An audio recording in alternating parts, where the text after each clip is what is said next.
Wonderful. Welcome everyone to the Science Behind Happiness. If you don't know me, my name's Beth Hollis and I'm one of the co-founders of Ocean Rock Wellness. And today I'm really excited to be helping you learn about the science of happiness.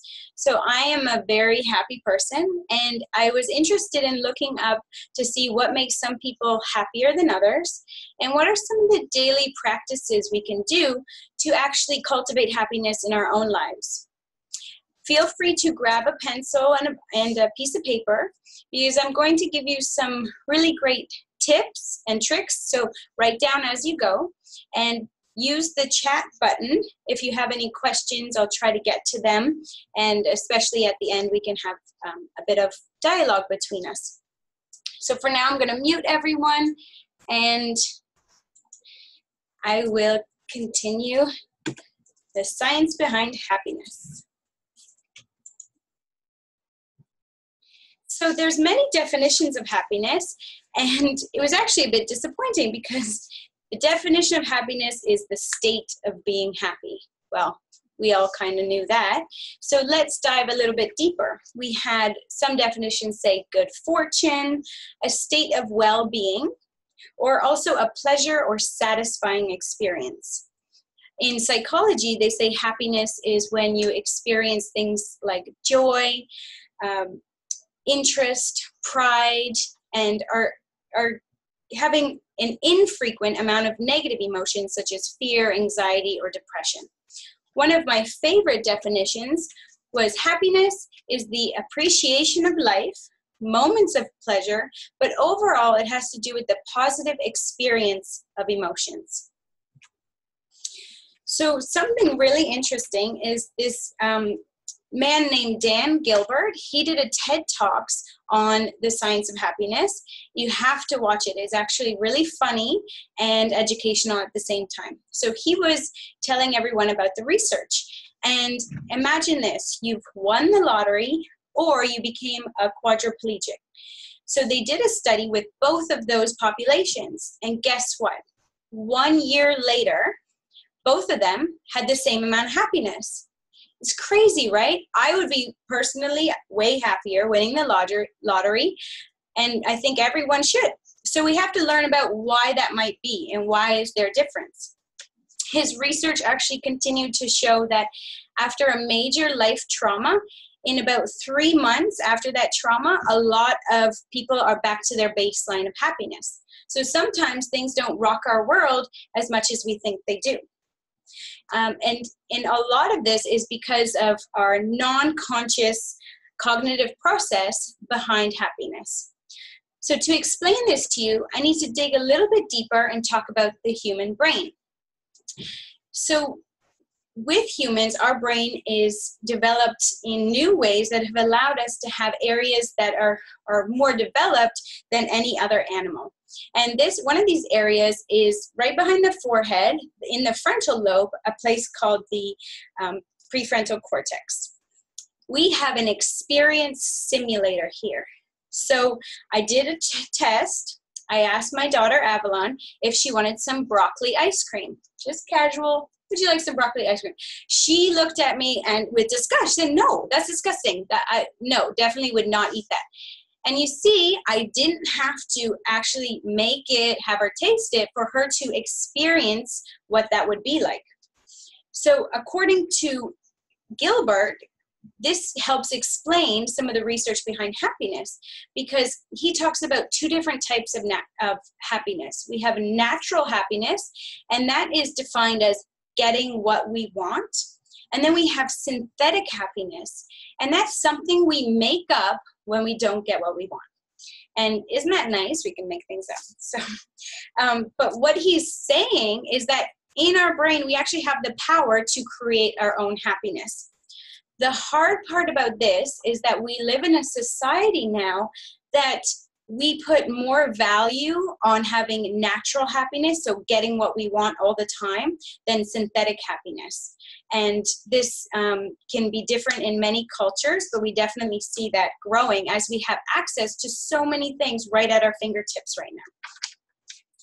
So to continue with some of the important points from Mr. Gilbert's research, He said, happiness is not always about getting what you want, but it's learning to enjoy what you get. So this reminded me of an amazing quote that my mentor, Sachin Patel, told me. And this is something you want to write down.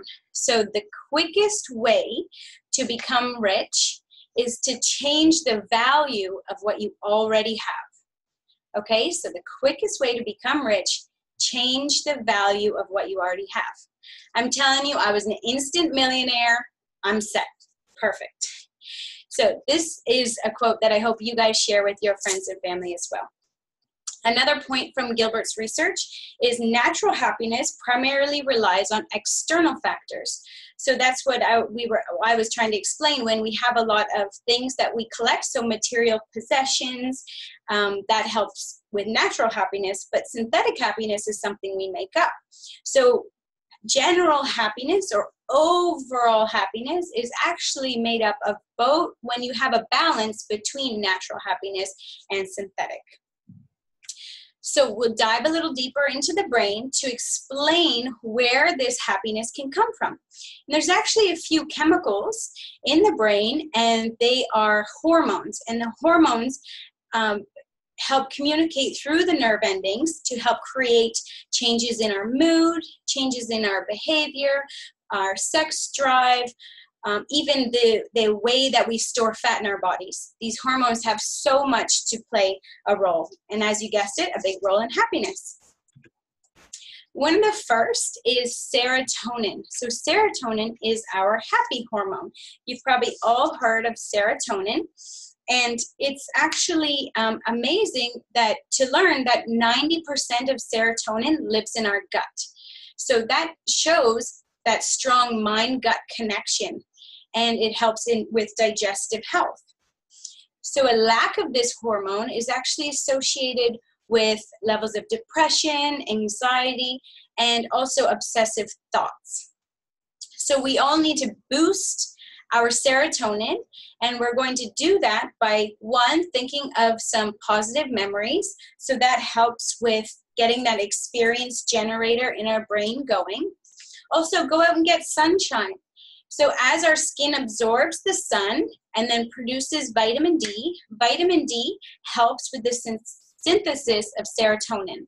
So it's a perfect day, looking out the window, to get in some vitamin D. And also low intensity exercise.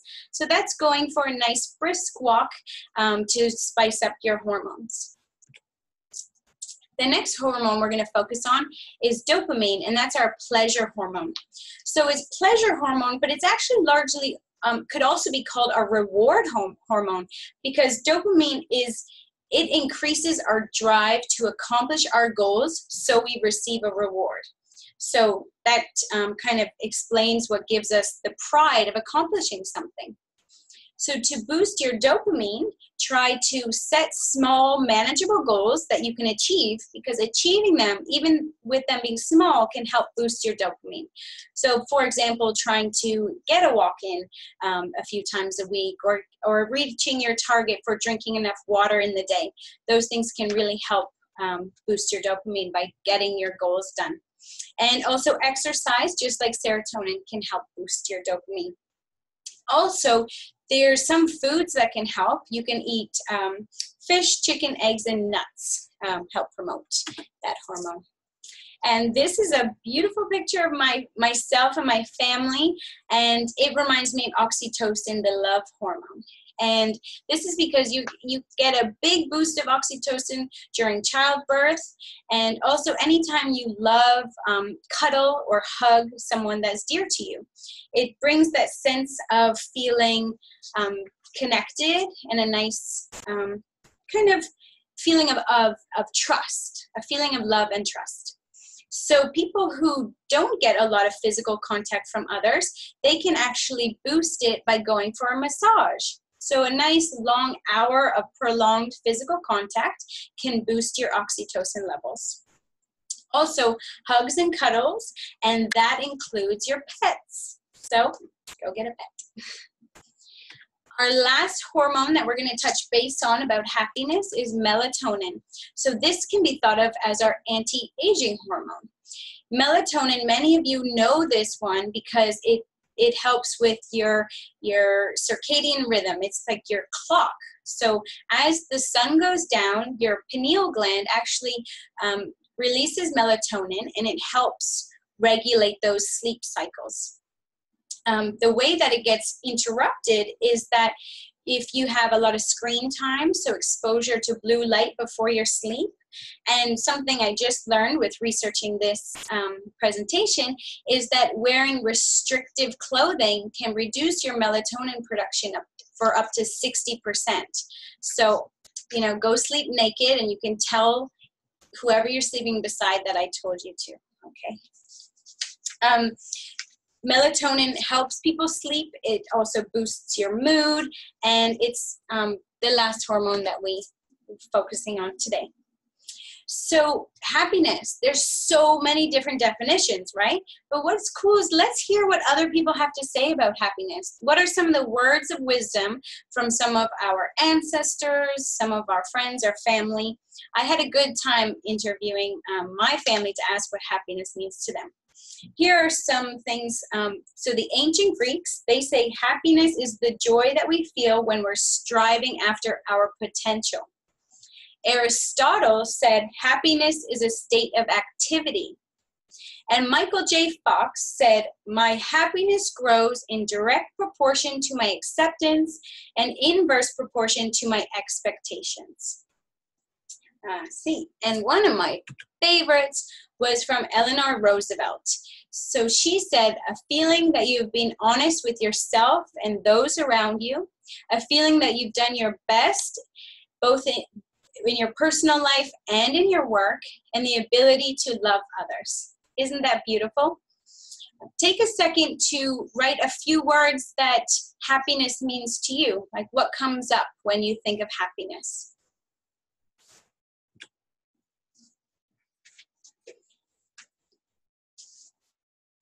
You can also feel free to write them in the chat so I can have a little peek and see some dialogue as we go along. So there was lots of research actually out of Harvard University, and they have a 75-year study on happiness. Okay, that's a long time. 1938 they started the study, and they've been interviewing people every 2 years and doing a lot of health parameters, even MRIs, and what the research really boils down to is that good relationships make us happier and healthier. So it was Robert Waldinger who put out this research, and there was 3 main points. So socially connected to someone, such as friends, family, or community, makes you happier. Those who are isolated or spend more time alone have lower scores of happiness. Also, the number of friends you have does not correlate to happiness, but it's the close connection you may have to 1 or 2. So let's not think about lots of acquaintances, but those 1 or 2 best friends that you nurture that relationship. And the final lesson is that good relationships don't just protect our bodies through our health, but also protect our mind, keeping us happy. So the research shows about relationships. So how can we learn our daily practices to use relationships to help make us happy? So here are some of the tips. It can be as simple as replacing screen time with one-on-one, face-to-face time, basically. So there can be ways you can do this by setting rules in your house, right? You set the standards for your whole family, and you say, you know, when we eat dinner, we put the screens down, or say you're only allowed to watch TV, say after a certain hour or before a certain after hour, so that you have time to have dialogue with your family and really share face-to-face. Also try bringing life to a relationship. So that may be trying something new together. And a lot of times we get really busy and we forget how important it is to work on our relationships. So I encourage you to actually write that down, say schedule relationship time, and you can write whoever those relationships are, and then reach out to them to schedule a dinner date, a lunch date, a walk, anything like that. what there are great things in the community too. So you can go painting. It's called sip and paint, and you leave with a nice little painting. You can have golf lessons, swimming lessons. You can go bike riding. There's so many endless possibilities. Another great area is actually getting involved in the community and building relationships around an activity that you enjoy. So, for example, you might join a club, an association, or a charity. So there's bridge clubs, there's poker clubs. I know people in each of those clubs. There's people who paint. Oh yeah, they go and paint big landscapes. It's called en plein air. And there's Rotary, there is Lions, there's all sorts. I mean, whatever, there's probably a knitting club. So whatever you're interested in, try to find the community club associated with that interest. And the next point about happiness is developing gratitude. So gratitude is proven to increase happiness. And the leading researcher, his name's Robert Emmons. And with his studies, he said gratitude provides a perspective from which we can view life in its entirety, to not be overwhelmed by temporary circumstances. So let's think about that. So if we are overall grateful, then we're not going to let little things, become just to get in the way of our happiness. And this is what I think my dad was trying to say when he would say, don't sweat the small stuff. It's so true. We don't have time to sweat the small stuff. And another person once told me, so say something happened to you and it disrupted your day. And then you decide, is this going to affect me? And you can pick your deadline 3 months from now, a year from now, 5 years from now, depending on how you like to view things. But even, is this going to bug me tomorrow? A lot of the times the answer is no. You know what I mean? Something small happens. Is this going to bug you tomorrow? No. So just get over it. I mean, just don't spend more energy on something that's not going to matter in 3 months' time or a year's time. I find that really helpful, for me anyway. So let's talk about how to become more grateful. And whatever you practice is what you get good at. So we need to practice gratitude, and I promise it will translate as more happiness. Just by putting this presentation together, I've done things that were out of my comfort zone, and it really does work, okay? So the first thing is start a journal, a gratitude journal. And Dr. Famous actually was the first one who taught me about this, is that in your gratitude journal, we make a list of things that we're grateful for, but we also try to feel it. We try to use that experience generator in our prefrontal cortex and live that experience again to make a genuine attempt to feel how happy those moments made us.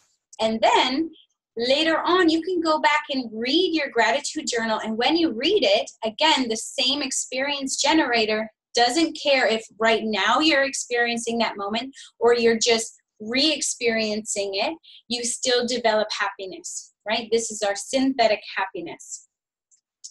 Other ways to become grateful is using prayers. They actually say prayers of gratitude are considered some of the most powerful forms of gratitude in spiritual traditions. So if you know that you like to use prayer, then go for it. Use prayers of gratitude.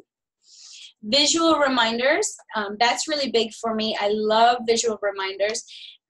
Everyone knows I have a great success with vision boards, and that is being what is called gratitude in advance. So I have my vision board, and I'm grateful for all those things that are going to come to my life one day. So that's called gratitude in advance. But another way is just walk around your house. This is something that we did for a feng shui exercise, my colleagues and I. So you walk around your house and you look at the pictures and you think, does that make me happy? Like, do I love that picture? And if you don't, because your neighbor gave it to you 2 years ago because he didn't want it, and you put it up, you know what? Take it down. All of the pictures in your house have to make you happy. And maybe a few don't make you happy, but they make your husband happy or your roommate happy. But try to surround yourself with things that make you happy. I really like that one. And then also just fake it. Go out there and smile, say thank you, say please, and the reaction that you'll get back will make you happy. Another great point is mindfulness. So mindfulness makes us happy. The definition of mindfulness, now this is a mouthful, so let me read it. A mental state achieved by focusing one's awareness on the present moment, while calmly acknowledging and accepting one's feelings, thoughts, bodily sensations, and its use as a therapeutic technique. So all that means is practice being in the here and the now. Okay, so why does mindfulness work? So it works because you're not stressing about the future, maybe fantasizing about something that could happen, and you're not dwelling on something that happened in the past, right? So you're really bringing your brain, your attention right to the present moment, and it can calm you because right in the present moment, you might not have, any real physical or mental stressors going on, and so it does work. It also helps you have a deeper connection with yourself and with others. So think about it. If you're talking to someone and you're distracted and thinking about the future or playing with your phone, then you're not really developing that nice connection. And it also enhances our experience of gratitude. So it wouldn't be a presentation by myself without a little exercise. So it's a mindful technique that we're all going to try together. I'm not going to try it, but trust me, I do it all the time. So if you're comfortable with it, just close your eyes wherever you are and take a second to bring awareness to your breath. We're having a mindful moment together. So focus on your breathing.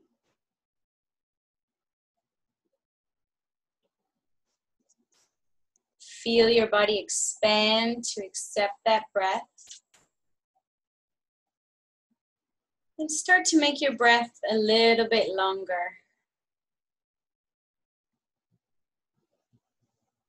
You can breathe through your nose or your mouth, making a nice, smooth breath.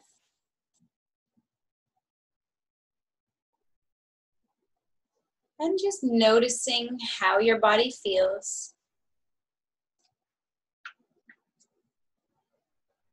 Noticing any thoughts that pop up. And giving yourself permission to let go of those and focus on your breath.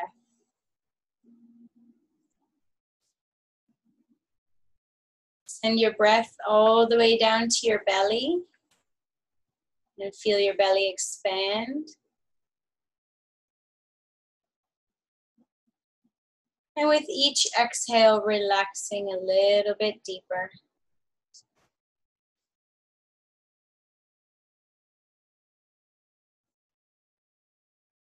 Continue focusing on your inhale and your exhale. Making nice, long breaths.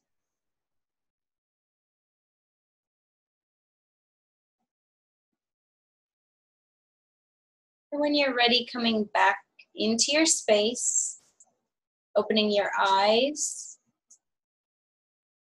and just noticing how you feel after taking a few seconds to center yourself. Thank you for those who participated.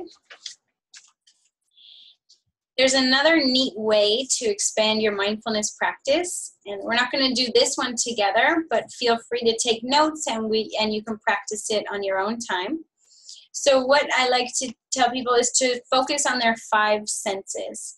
So it doesn't matter what sense you start with, but trying to remember all 5 is key. So start with what you see. So to be mindful, you stop in the moment and you notice what you see around you. But try to notice things that you don't typically look at, like maybe a shadow, maybe a door frame, maybe it's a leaf or the reflection through a glass. pick some of these obscure little areas in your line of vision. And then you can notice what you feel. So feeling your clothing on your body, your shoes on your feet. Maybe there's a breeze. Maybe you feel warm. Does your body feel stiff or tired? And then check in with what you hear. So I have a distant sound in the background of the air conditioning. If I listen really closely, I might hear birds chirping. Do you hear the rustle of papers? Do you hear children laughing? All sorts of noises. And then notice what you smell. I don't have a keen sense of smell, so I've learned over the years. So I don't know if that's a good or a bad thing. But try to smell as much as you can. And lastly, notice what you taste. So that might be something you're eating, so doing a mindful eating practice, or just notice what you taste in your mouth, even in the absence of having food. So that is your mindfulness practice. We're moving on to a few more scientific findings, and we had to dive into Nancy Etkoff. So she teaches the science of happiness. So I taught it today, but she really teaches it at Harvard Medical School. So hats off to her for showing us the research. And a lot of the things that she shows are things that we might actually have already assumed. So for example, it's proven that flowers in our house do make us happier. And look, we send flowers to people when they're not well to cheer them up. And another one was an interesting study that she presented on was about hospital patients. So they compared two different groups who are very similar in all of their presentation, but put one facing a brick wall and then the other one facing a nice outdoor space. And study after study after study proved that people who are next to a window actually get better faster, they have better outcomes, they're discharged sooner, and they complain of less pain. So how handy is that? Make sure you're next to a window. And the last thing Nancy pointed out was that happiness is contagious. So go and spend time with people that are happy because it will rub off on you. And a lot of the findings connect happiness to nature. So let's dive into why that may be. The study, the famous study proving this is a study that they said, do something wild. So people went and had to re-wild, and every day they had to immerse themselves in nature, journal about it, talk about it, and rate their happiness with spending time in nature. And as you might think, spending every day surrounded by our beautiful nature made them happier. So let's talk about why this may be the case. There's so many different reasons and different reasons for the ones that I didn't even think of. So for example, I know scientifically that nature makes us happier because it emits negative ions. So when we're inside all day and we're surrounded by artificial lighting and all of our electronics, we get surrounded by a lot of positive ions. So you go outside in nature and your body gets to absorb negative ions, which helps ground you and give you a nice energetic feeling. So that's what I always know. I'm like, oh, I got to go get kind of grounded, right? And another scientific way we can think about it is the way it calms our nervous system. So for example, when you look out at the ocean, there's these big, vast view, and it calms our vagal nerve, right? It actually activates it, but which then that vagal nerve calms our nervous system just by looking over the ocean. So we go from that stress state to our relaxed state. But some of the points that came up in my research were things like harmony and balance. People get in a sense of appreciation for life.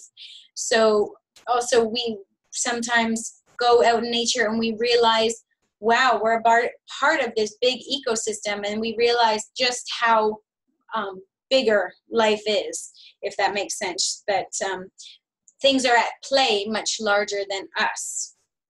And it teaches us that there's diversity. I didn't think of this one, but you're right. You go out there and there's no two trees are the same. Everything looks different, but they all work together. They're all in harmony, and diversity is definitely valued out in nature. Time slows down. This is really important because we have our busy, chaotic schedules. So when you go out in nature, everything just slows down. So where is your favorite spot in nature? I want you to write that down, or feel free to share on the chat. The important thing is that you find your nature spot and then schedule time to spend time there. Okay, this actually, when I first moved to Bermuda, before I started working, I remember I was going through a phase where I wasn't as happy. And I realized, oh gosh, it was actually nature that brought me out of that cycle, because I was spending too much time inside feeling sorry for myself because I wasn't working yet. And you want to feel productive and helpful and connected with community, and nature can do that for you in so many ways. It's very cool.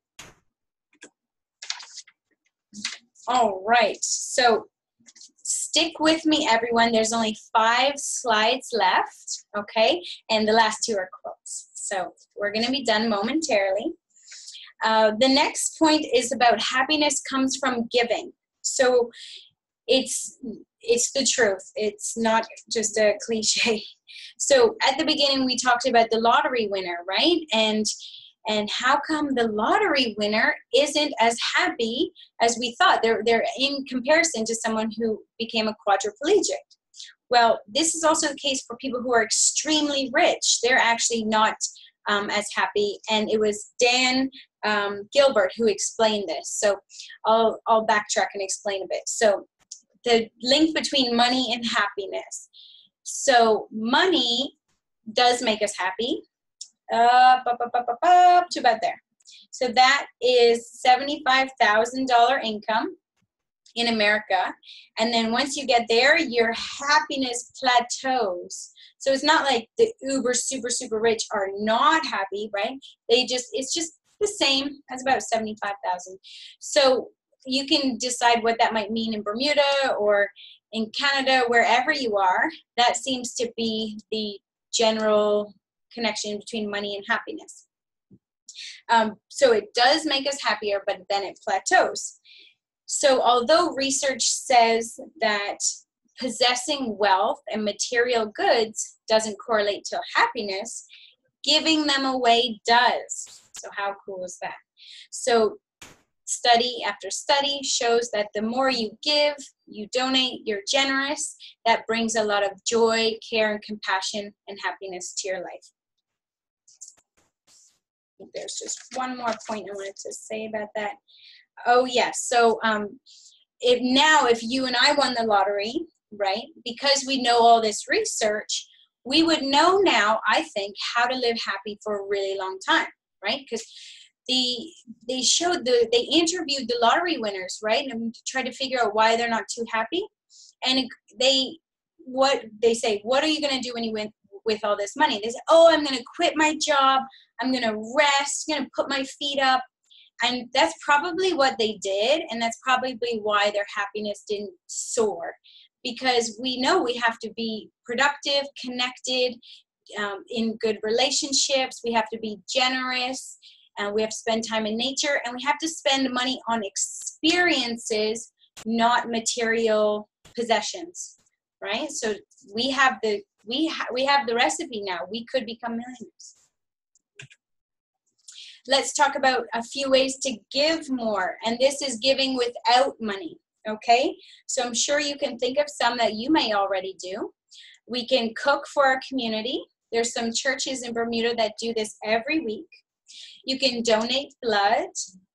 Also become a mentor. Share your talents, right? I love to teach yoga, and it's amazing the high that I get after teaching a class. It's really cool. Also, you can spend time with seniors, so volunteering your time at a retirement home or nursing home. The Keep Bermuda Beautiful has a great volunteer program for picking up trash. So I just said 5 different things that you can do to help give more and feel better for it. Oh, before I give you my last tip, I want you to write down one way next month, so July is next week, so one way you're going to give more. Okay, so make that a little goal for yourself. Da, da, da, da. And our last recipe for happiness. Here, my coworkers and I having fun at work. So savor the moment. Take control of your time. So this is huge. So imagine someone you didn't know came and looked at your calendar and they're like, man, all she does is work and work and work. So you actually have to schedule time so it can represent things that you love as well. So it should say, oh, go for a walk and, go to the movies and do it, and try to schedule in some fun time, because if not, you might feel you just get busy and time goes by. So schedule in your experiences. Act happy, be silly. That's very helpful. Exercise and take time for sleep. And put in time and energy into your relationships, okay? Nurture those relationships. Be mindful. I showed you how to do that. Express gratitude. So write a thank you note or pick up the phone. Oh, right, this reminds me. So at the end of one of my yoga classes, I said to everyone, I want you to think of one person in your family who might not, who you haven't talked to in a while, who you feel has been disconnected. And I was amazed by the results. I had someone come back and say, Beth, you asked me to do it and I did it. And it opened up this huge, awesome, our family just got reunited and everyone, it was just the exact thing that needed to be done. And it's hard sometimes, but when you do it, the results are really amazing. So express gratitude and give more. The key to happiness is knowing you have the power to choose what to accept and what to let go. And my last quote for the presentation, no matter what life throws at you, what you make out of it is up to you. So I hope you've all enjoyed the presentation on happiness today. I had a great time. My first webinar was so much fun. Oh man, thanks guys for tuning in. Feel free to contact me. I have, you can email me at bhollis@oceanrockwellness.com. That's bhollis@oceanrockwellness.com. Thank you so much. And feel free to send me a question about happiness. And I hope everyone took home at least one thing that they can do to cultivate happiness in your life today. All right. Thank you. Bye.